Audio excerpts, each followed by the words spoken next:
All right, tonight we're going to post-war London, 1949, and going right here to 10 Rillington Place. So this is the apartment here, and this is a request from Martin, I think. And this one's really interesting. This is a really interesting case. It is obviously a lot older, 1949, but this is the setup here. They're still there. These little apartments, you got 3 levels. The first floor is what they call the basement level, and then second and third.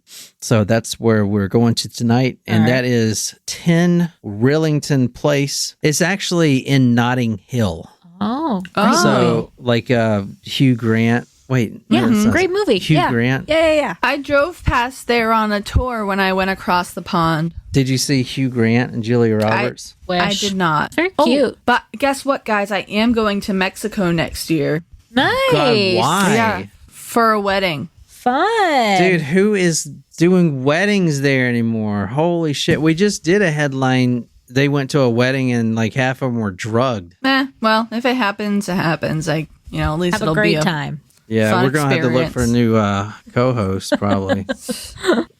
Oh, man. What were we just talking about? Notting Hill? Post-war London, 10 Rillington Place, top floor flat. This is is it Notting Hill? Notting Hill, yeah. This is Notting Hill. A 25-year-old Timothy Evans and his lovely wife, which I've never met anyone with this name, or I don't think I've ever done a story or even heard of a name like this, but her name is Beryl. Beryl. Wasn't there a Hurricane Beryl? That's a very old-fashioned name. Oh, yeah. That was the hurricane's name, wasn't it? Yeah, I think so. Like one that we had to worry about, right? Yeah. Is that one of the ones we hurricationed? I think so. Was it spelled the same, though? I think so. Yeah. Really? Yeah. Yeah. I think we had, I want to say Matthew. Oh, that was before I got here. We had Florence. I was here for that one. Oh, no, I went to Gatlinburg for that one. Yeah, Matthew's the one we had to leave for, right? Or we no? had to leave for a couple. We left for like 3. Yeah, that was like, we left like 3 years in a row. It was like really bad. And then we haven't. Don't jinx it. Don't. And then we're not off to a good start this season. We left that one time, and then it wasn't that bad when I we think went. That was Florence. Yeah. I think that one was we were Florence. recording in your mom's house. Well, not her house, but the little house we were staying at. We recorded in there. And it was hot, and you had just gotten Hubble. Yeah, that sounds right. All right, here's the apartment back in the day. You see a little baby carriage down here. Oh, yeah, a little pram. Yeah. Timothy Evans and his lovely wife, Beryl. All right. This is old Timothy right here. Oh, he looks like a lovely chap. He looks like he'll sell you a lemon. He looks like he'll sell you a lemon. I was going to say he works in accounting. Well, actually, it's this is Beryl. Beryl. Wow. She's pretty. I mean, like the hairstyle is definitely a little bit older, but she's pretty. Okay.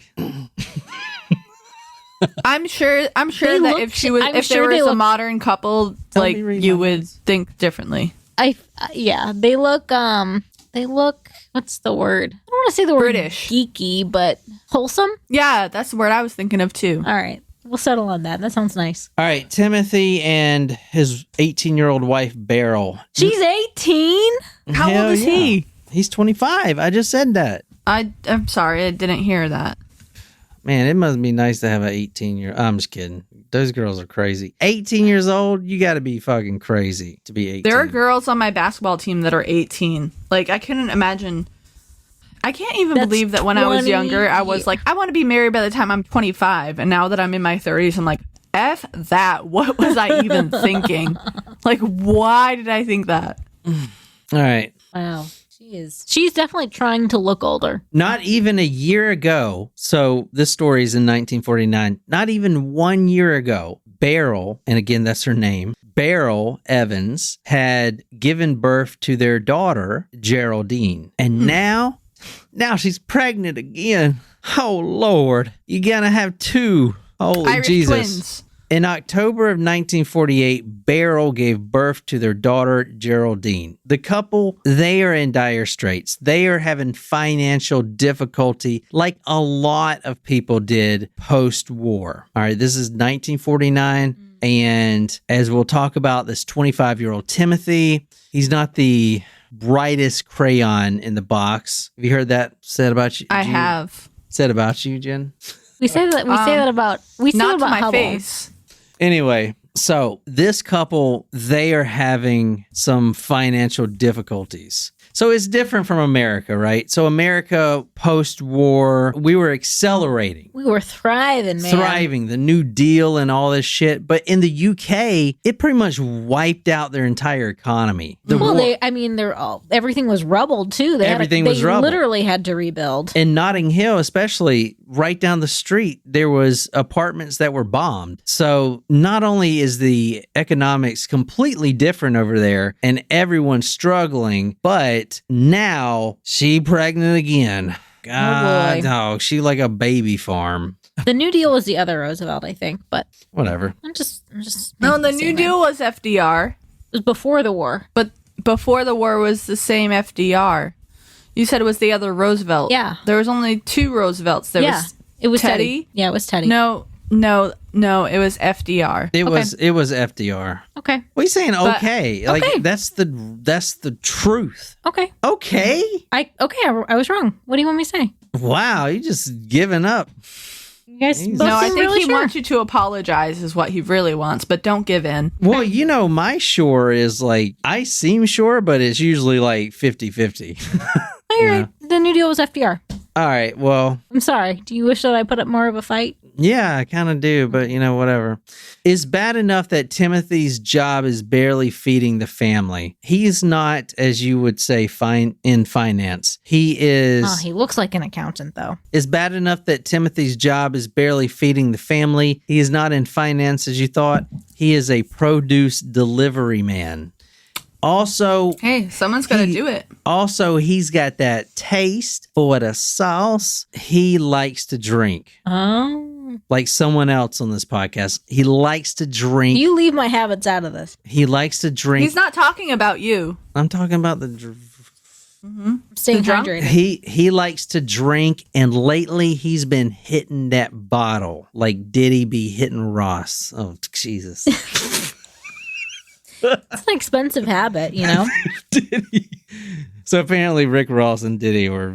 During this time, the family is struggling. This is right before Christmas. This is in November. The family is struggling. He is not bringing home the bacon. He is not bringing home the money. She is preg again. This is trying times for this young couple. The couple was also fighting. Remember, they're at the top flat of this apartment. The neighbors are constantly hearing the shouting and the yelling, and eventually the loud thuds, when he pushes her, pregnant her, against the wall and against the floor. They're hearing all this abuse through the walls. He's not good.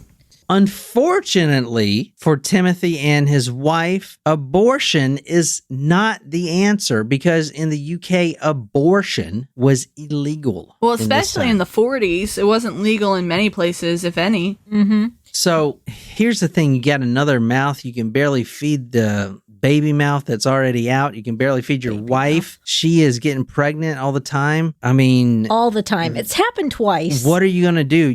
You are screwed, and you cannot abort this new baby. You are screwed. Abortion is illegal. The fighting begins to ramp up. Abortion is illegal. They are stressing out. There has got to be another option for Timothy. He cannot go on like this. His job is not paying that well, and plus he is teetering on getting fired. All right, he nearly loses his job, and this is right before Christmas. All right, weeks pass from then. Christmas comes and goes, and the next time we see Timothy is when he walks into a police station in Merthyr in Wales. He quit his job. He sold all the family furniture, and he walks into the police station and says, "I'm Timothy Evans. The police may be looking for me. I killed my wife and my baby girl, and I stuffed them down the drain at 10 Rillington Place." What?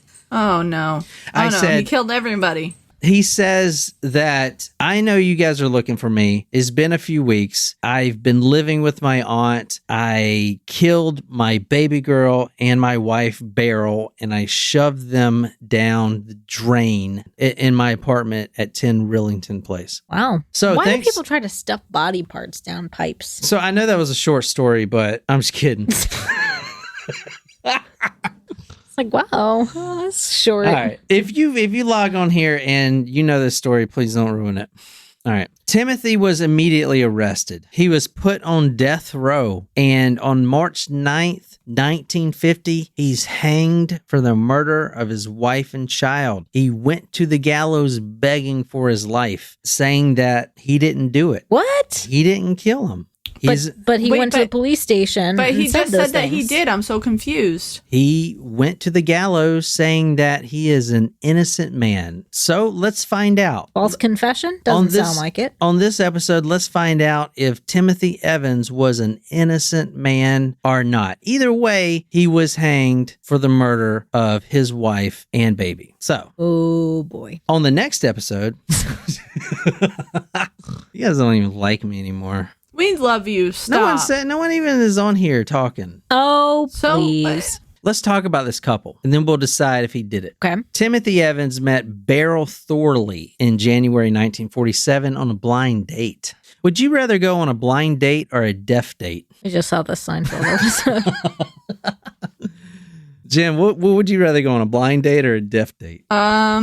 I know blind means not that, but I'm talking about with a blind person or with a deaf person. I know what you're asking. See, if you go with a blind person and you start dating them, you can let yourself go, let the house go. Just kidding. Desiree says blind.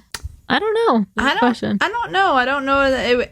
I would maybe say blind because it might be easier to communicate. Like, I don't sign. I don't know sign language. I would say deaf. Either. And this may sound really fucked up, and this may be way crossing the line, but I think how deaf people talk is sexy. Like how the women talk, because they still talk. Yeah. Yeah, I think that's pretty sexy. Oh, okay. I just do. I know that may be over the line, but that's just how I always thought that was. Well, I get a weird fetish, I guess. Okay. It's not weird. I mean, like, you like what you like. It's not weird. It is weird. You know what I'm talking about? Yeah. Yes. I'm not trying to make fun of them or whatever. I just it's like the same reason I like raspy voices too. God, Courtney fucking Cleany. You think her voice is hot? That's so gross. Just a piece of trash. I wasn't even talking about courts. Oh, okay. Courts. All right. Timothy Evans met Beryl Thorley January 1947 on a blind date. 2 years later, he walks into a police station and says he murdered her and their child. Timothy also walked with a limp, and as I said, he was a produce delivery man, which had to be its own challenge because it took him a while to walk and he didn't have transportation, right? I do like Mariah Carey's voice. John actually loves Mariah Carey. Yeah. Literally has the thing for her. Yeah, I used to have all of her albums. Like the Rainbow album was my favorite. Like seriously. I do like her voice. I think she's the only one that can hit those high notes like that, I don't know.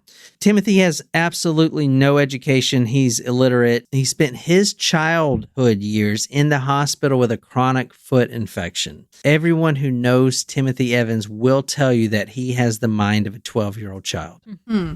Okay. Are we talking mind of a 12-year-old child as in the average male though, or what are we talking about here? I mean, no, not like he's mentally slow. Yeah, he's slow. Got it.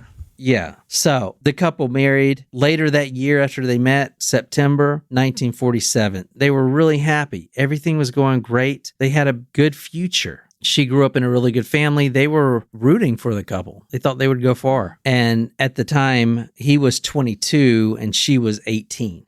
They had only been married for 2 years when the tragic events at 10 Rillington Place occurred in late 1949. After getting married, the couple lived with Timothy's family, although his mom is a mean person, as you'll see. They lived with his family. That's a common thread, though. What do you mean? Like, for people that end up committing murders, they oftentimes have a not so great home life. No, so I don't know about his home life, but I do know that His mom was mean. well, maybe not even mean. So after he moves, after the murder or whatever happened, he goes to his aunt's house. The mom actually writes a letter to her sister, and I'm just gonna read this verbatim. This is in the letter, right? Quote, I have not seen Beryl or the baby for a month. There is some, and it's all misspelled. The mom is obviously not intelligent either or illiterate. There is some mystery, completely misspelled, about him. I never want to see him as long as I live.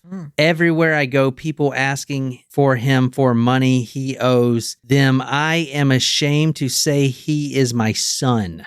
That's from his mother, Thomasina. She sent her sister, Timothy's aunt, that letter. And that's crazy. But then again, she knows he's on the lam for murder, right? Mm-hmm. And I mean, he killed the baby's dead, right? So I don't know. All right. Yeah. So we know how they met. We know Timothy walked into the police station. We know that he stuffed him down the drain. So let's see if there's any validity in when he says he's an innocent man. What could be the alternative, right? Like how could he be innocent? Right. Who else? Yeah, that's a good point. Let's talk about the first confession. Okay. Now, he did say that he had killed his wife, and according to him, that is true. However, it wasn't murder. The first confession when he goes into the police station is that the couple was fighting, and there's this new baby coming along, and abortion is illegal. So they got to figure out something. He says that he meets a man in a cafe who sold him some abortion pills. So basically like morning after pills. Mm-hmm. I didn't even know that was a thing back in the 40s. Yeah. I guess so. I mean, here's the thing with Roe versus Wade or whatever. That doesn't have any effect in Great Britain. That's a United States case. I'm saying no matter what, like if you ban something, there will be a black market for it, you know? Oh, yeah, for sure. So anyway, Timothy says he worked a long day. He came home from work and oh shit, my wife is dead on the floor. She found the pills that I had gotten from this guy, and she swallowed all of them. She was supposed to take them all week. She just took them all, dropped dead. He said he found his wife dead on Tuesday, the 8th of November. He said he had to get rid of the body. So he stuffed her down the drain. All right. How this works, and I'll show you how this works right quick. So they didn't have running water. So what you're looking at here is what's known as a wash house. Like an outhouse? Yeah, exactly. Okay. It's an outhouse. And so that's where they were stuffed? He said on the 8th of November, he found his wife dead. How can you say that you're innocent? I don't know. Yeah. Who else would have motive? So let's say he didn't. All right. He then said on the 10th, 2 days later, he gave his daughter away to a, quote, unnamed good Samaritan, end quote. That's his first confession. So the baby's okay. He didn't murder his wife, from what he's saying. And, he just disposed of her body because, abortion is illegal, Mm-hmm. And he just bought abortion pills and that's what she died on. And he didn't know what to do. Remember, he's got a mind of a 12-year-old. All right. Also, remember, he went into the police station. He walks into the police station, and he's executed 2 months later. That's quick. It's a really quick process. A really quick turnaround. It's a really quick turnaround is what I'm trying to say. So he is sitting on death row at this point, and he starts to realize the gravity of his situation. So he's going to make a second confession. He's going to, redact the first one? No, what do you call it? Recant. He's going to recant his first confession and make a second one. All right. The second one's even crazier. He says, okay, you know what? I didn't meet a guy at a cafe. I was lying. Okay. That's not what happened. Here's what happened. There was a ground floor neighbor. This guy is an older guy. He's a World War I vet, and he lives down in the basement floor with his wife. And this guy, he trained as a doctor, and he was even a reservist in World War II as a doctor. He had medical books and all this stuff. Anyway, he was hearing these problems upstairs, the thuds, the fighting.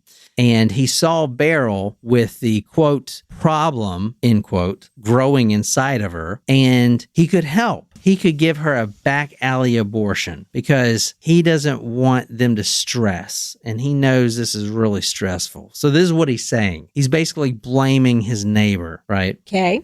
He's going through a whole lot of explanations. Mm-hmm. He said that this guy, his whole name was John Reginald Christie, and his wife, this guy tells Timothy that he could abort the baby. Timothy says no, but Beryl was adamant about it and wanted to proceed with the operation. All right. When Timothy returned home from work on November 8th, this guy was waiting for him at the bottom of the staircase. Now, this is what Timothy's telling the police. He says this guy, John Reginald, says, quote, "It's bad news. It didn't work," end quote. Upstairs, they both walk upstairs, and that's where Timothy finds Beryl lying on their bed, dead. And according to this guy who performed this back alley abortion, she died from septic poisoning. Oh, no. Baby Geraldine was alive and unhurt in her cot, and the nice man downstairs, the older gentleman, said, "Listen, the police are going to think either there was an abortion attempt or you murdered your wife. You need to sell all of your furniture and leave for London immediately. I can give the baby Geraldine, to an unnamed couple in East Action, London." All right. So that's his second confession. Okay. So where are you guys at now? That's completely different. Very. All right. Yeah. But I wonder, kind of hard to keep up. If he's still just like, is he confused? Is he just lying? You know, like none of it's necessarily making him out to look like a good dude, trustworthy dude.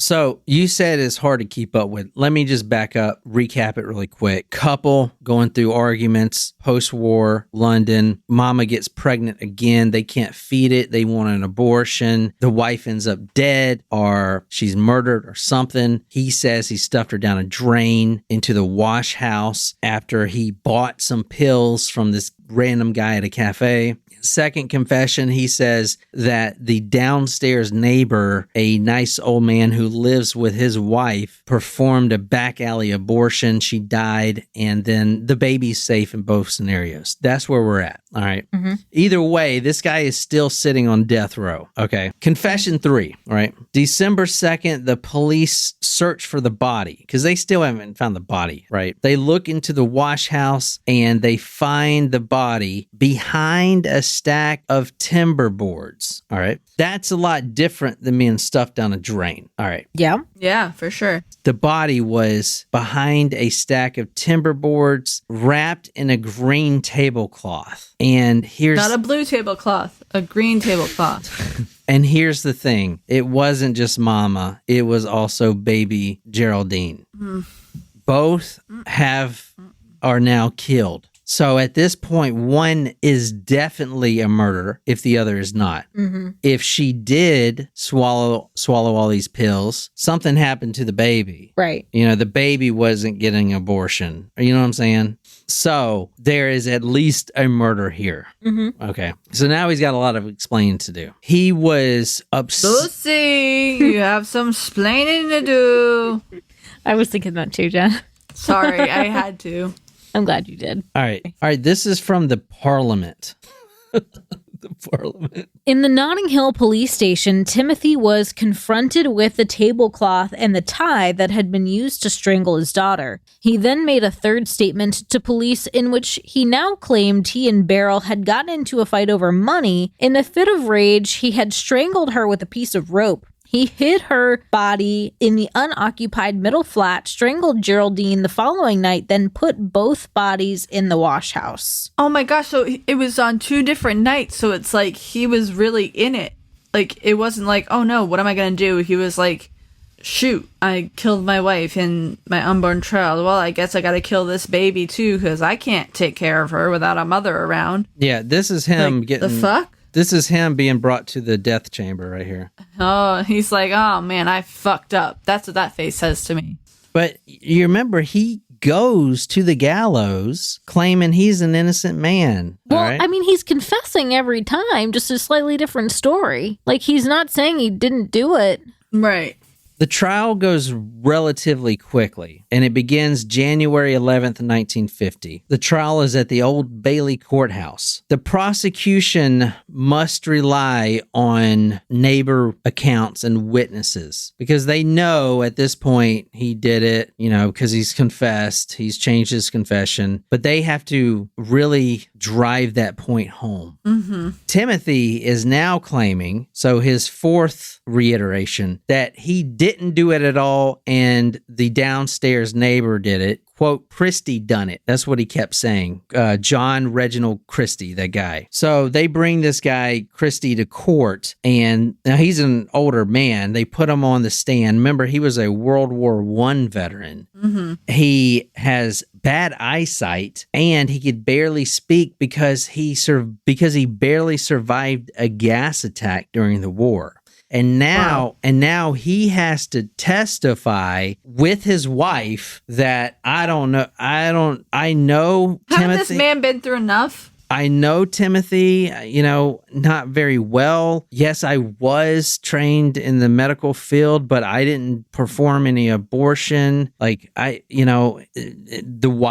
his wife gets on, I think her name is Ethel. The wife gets on the stand saying night after night, we've heard the fighting and the thuds of him pushing her on the floor, and she's pregnant and he's pushing her and he's beating her, and just the constant fighting. And all the neighbors said the same thing. The wife, Ethel, says when this happened on the 8th, okay, when Beryl was supposedly murdered, I'm with my husband. Like, we're just this old couple. Like, we're here. And on the 8th, November 8th, she remembers several, quote, loud thuds, end quote, and then it went quiet. So basically the woman was screaming and then it went quiet, right? Timothy takes the stand in his own defense, okay, which is never a good thing to do. I'm pulling this from that place where they wear those stupid wigs still. I hope you never have to get pulled into a parliament case because they'll pull that immediately. They'll what? They'll pull that quote immediately. Yeah, probably. Those stupid wigs. Timothy took the stand in his own defense, the only witness called by his defense. Again, he denied killing Beryl and Geraldine, sticking to the version of his events in his second confession. Timothy further testified that he only became aware of his daughter's death when told about it by the police. Asked why he had confessed to killing his family, Timothy said, "When I found out about my daughter being dead, I was upset, and I did not care what happened to me then." So what do you guys think? So I don't believe him. He is not trustworthy. within 35 minutes, the jury decided his fate. I feel like I'm missing something. I feel like you're going to drop a bomb on us in a little bit. I don't know. I don't. I think that it's wrapped up. This guy's a psychopath. He's done. You think I'm going to blitz attack you here? Yes. Blitzkrieg, yes. Blitzkrieg. On March 9th, 1950, still claiming he was innocent, he was brought to the gallows at Pentonville Prison, where he was hanged until he was dead. Life went on. Wow. The Christies went back to their normal lives. Ethel, the wife, began suffering from rheumatism, which, do you know what that is? Arthritis. Oh. Like rheumatoid arthritis? Rheumatoid arthritis. New tenants came and went into Timothy Beryl's apartment, and life goes on. The Christies moved out. Obladi oblada. The Christies ended up moving out 3 years later, and their apartment was also rented out, and then more bodies were discovered. More bodies? In a How many more? There it was.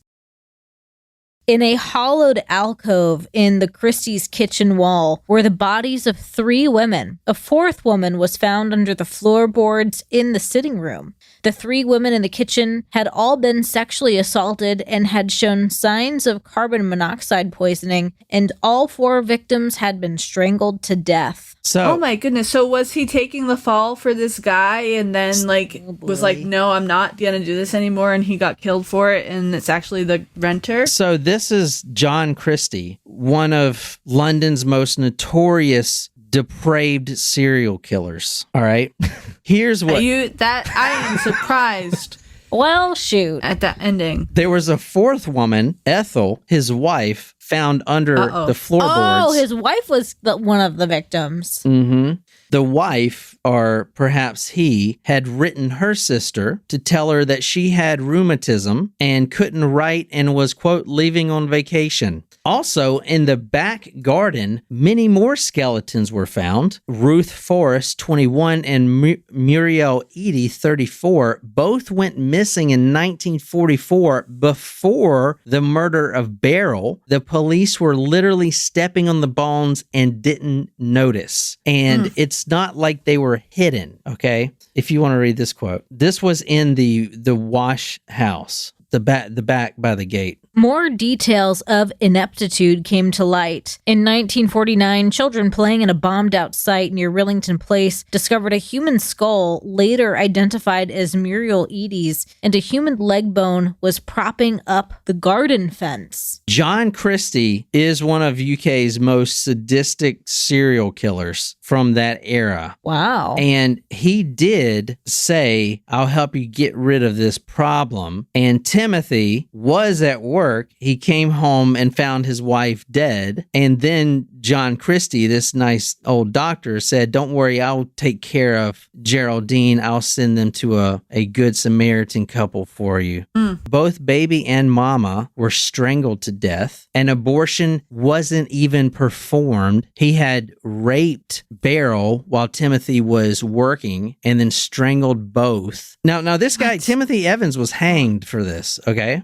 So because all these bodies weren't found to 3 years after he was hanged. Right. From the Parliament regarding Timothy Evans' executions. The first, and this case is still highly discussed in law school and stuff like that because all the misconnections. Did you see that coming, Jen? I definitely did not. You remember, this guy has the mind of a 12-year-old. So does Brendan Dassey. You know, there was South Carolina had just executed a man, I think last week, who now supposedly was innocent. This just happened. I don't know if you heard about it. Or the guy who confessed that this guy, a black gentleman who was just put to death in South Carolina, was not even at the crime scene when it happened, and he was just put to death. So nothing's changed. Okay, nothing has changed. Well, that's the thing about executions is that, like, once it's done, it's done. You can't undo it. And, I mean, you guys know how I feel about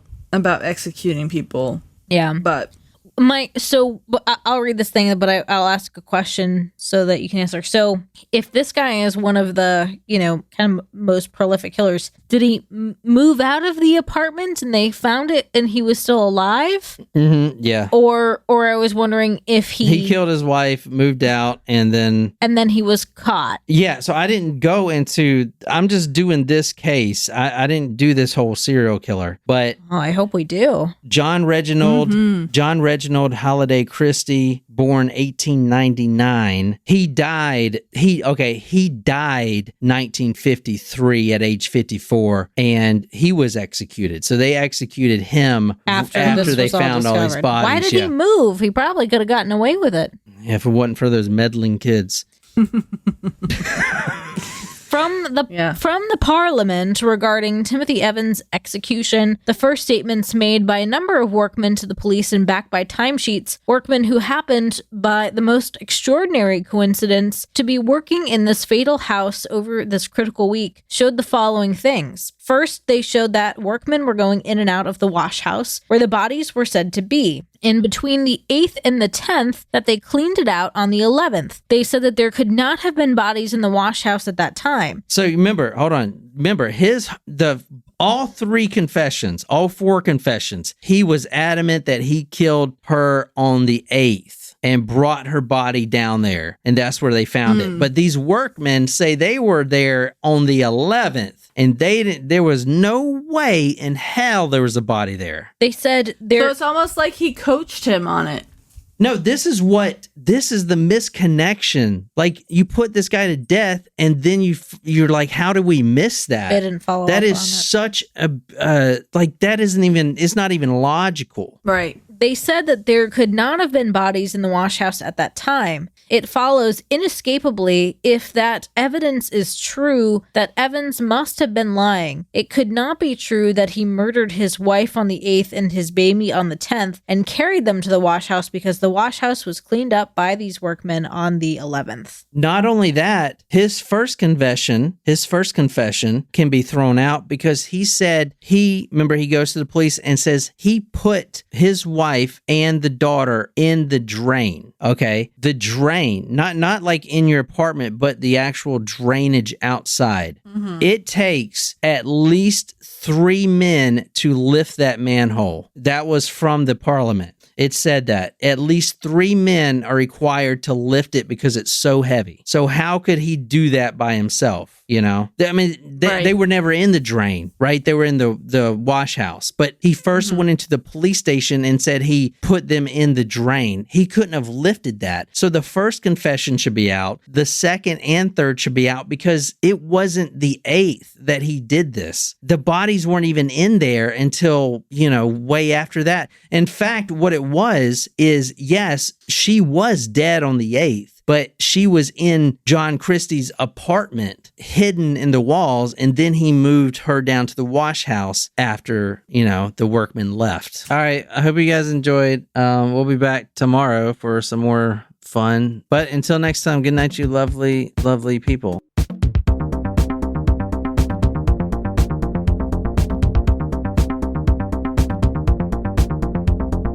Kind of run this shit.